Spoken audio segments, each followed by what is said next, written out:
Hello guys. Welcome to the story world. We are to serve you best stories, but we need your help to complete our goal of 1,000 subscribers. So find the subscribe button and please click on it.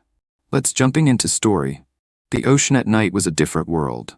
The playful sparkle of daylight waves had vanished, leaving only an expanse of black water that reflected the moon like broken shards of glass. The stars were brilliant overhead, scattered across the sky like 1,000 tiny lanterns, but their beauty did nothing to ease the gnawing fear settling over the yacht. The engine was dead silent now. The only sound was the slap of waves against the hull and the occasional creak of the boat as it rocked. It was as if the ocean had swallowed every laugh, every ounce of confidence, replacing it with uncertainty and dread. Lucas stood at the helm, tapping buttons and flipping switches in vain. Come on, he muttered under his breath, but the engine didn't respond.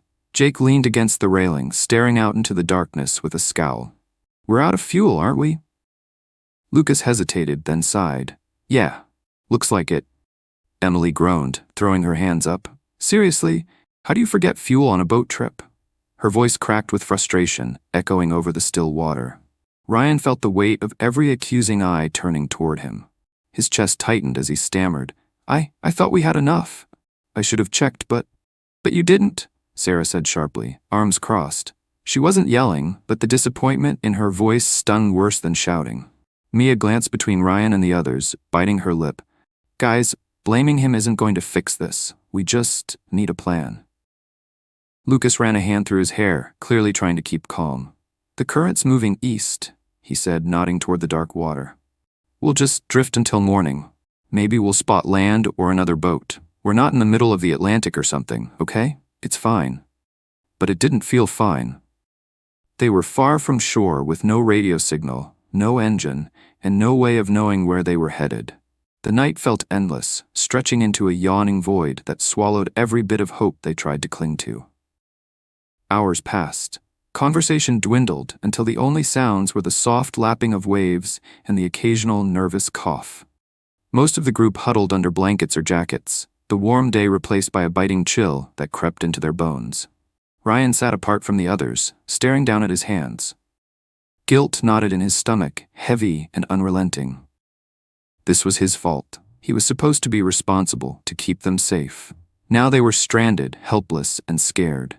Mia slipped beside him, her quiet presence grounding him in the chaos of his thoughts. She didn't say anything at first, just sat there, pulling her knees to her chest. After a moment, she whispered, "We're gonna be okay." He glanced at her, searching her face for doubt, but finding only a small, reassuring smile.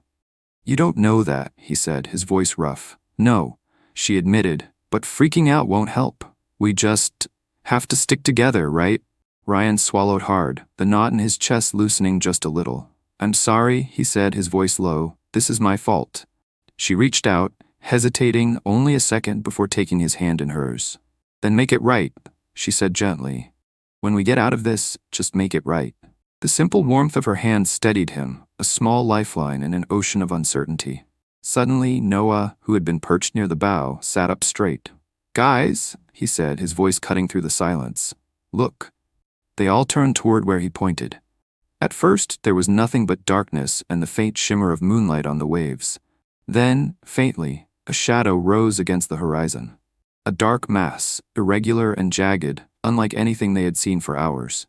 "Land," Jake breathed, scrambling to his feet. "Or rocks," Sarah muttered, though hope flickered in her eyes. Lucas grabbed a flashlight and waved it in the direction of the dark shape. As their eyes adjusted, they could make out more details. A sloping shoreline, hints of tall trees swaying in the night breeze, and what looked like a thin mist curling above the ground. "That's definitely land," Emily said, relief breaking into her voice. The current carried the yacht closer, each gentle push of water drawing them toward the unknown island. None of them spoke, as if afraid to jinx their luck. But beneath the relief was unease. The island was utterly dark, no lights, no signs of human life. The silhouette of the trees looked almost unnatural, twisted in strange shapes, like reaching hands frozen in time. As they neared the shallows, the boat scraped softly against sand. Lucas grabbed a rope, securing them to a thick, crooked branch jutting out from the shoreline. "Well," he said, trying to force a smile. "Looks like we've got ourselves a campsite." Jake jumped off first, sinking into the damp sand. Better than floating out there all night. One by one, they followed, their feet sinking slightly into the cool earth. The air smelled different here. Heavier, tinged with something sweet yet rotten, like flowers left to decay. The trees loomed above, their branches swaying without sound, as if the whole forest was holding its breath. Ryan stayed close to Mia, his flashlight beam cutting through the mist ahead. Something about this place felt wrong. Not dangerous, exactly, but wrong in a way that made the hairs on his neck stand up. "Where do you think we are?" Sarah asked, hugging herself as she scanned the shadowy tree line. Lucas shrugged. "Some random island. We'll figure it out in the morning." But even as he spoke, a faint sound echoed through the trees, a rustle, followed by what sounded like a low, distant growl. The group froze, exchanging wide-eyed glances. "Probably an animal," Noah said quickly, though his voice lacked conviction. Emily tightened her grip on her flashlight. "What kind of animal makes that noise?" No one answered. In the oppressive silence that followed, Ryan thought he saw movement deeper in the forest. A flash of something pale slipping between the trees, too fast to make out. Whatever this island was, it wasn't empty, and as the night stretched on, the unsettling feeling in Ryan's gut told him that running out of fuel might have been the least of their problems. The mist clung to their clothes as they stepped cautiously beyond the shoreline. Each footfall made a soft, squelching sound in the damp earth, echoing far too loudly in the suffocating silence. The forest ahead loomed like a living wall, its twisted branches intertwining overhead to form a canopy that seemed to swallow the moonlight. Lucas stopped a few feet in, glancing back toward the boat. "We shouldn't go too far tonight. Let's just make a fire, camp close to the shore, and wait until morning. Maybe a passing boat will see us in daylight." No one argued. The island didn't feel welcoming, and the thought of wandering deeper into the dark forest made their stomachs knot with unease. They returned to the beach, gathering driftwood and dry leaves to build a fire. Noah sparked it to life with a lighter he kept in his pocket, and soon a small, flickering flame cast dancing shadows across the sand. The warmth was comforting, but it didn't erase the unsettling feeling that they were being watched. Ryan sat beside Mia again, the firelight painting gold across her features. She leaned slightly against his shoulder, whether from exhaustion or comfort, he didn't know, but he didn't dare move. His mind buzzed with everything that had gone wrong in the last few hours. But underneath it all, a single thought pulsed relentlessly.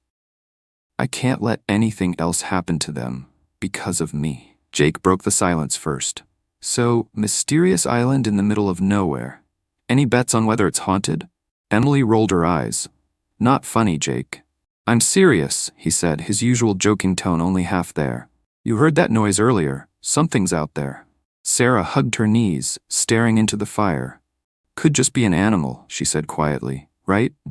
Lucas poked at the flames with a stick, his expression tense. "Whatever it was, we'll deal with it if we have to. For now, everyone just try to sleep." They lay close to the fire, using blankets from the yacht as makeshift bedding. One by one, the group drifted toward an uneasy rest, though every rustle of leaves or distant splash made eyelids flutter open again. Ryan couldn't sleep. The guilt kept him awake. But so did the strange stillness of the island. The air was heavy, damp, and filled with an almost metallic tang he couldn't place. Beyond the fire's glow, the forest seemed alive in a way that wasn't natural. Leaves rustled without wind, branches creaked as if something large brushed past them. And faint glints of light flickered between the trees, too high off the ground to be fireflies. A low sound rolled through the forest then, a growl, deep and guttural, like nothing he'd ever heard before. It wasn't a bear, or a big cat, or anything familiar. It was something wrong. A primal, chilling sound that seemed to vibrate through his bones. Ryan sat up, heart hammering. He scanned the tree line, his flashlight trembling slightly in his grip. Nothing moved. Then he saw it.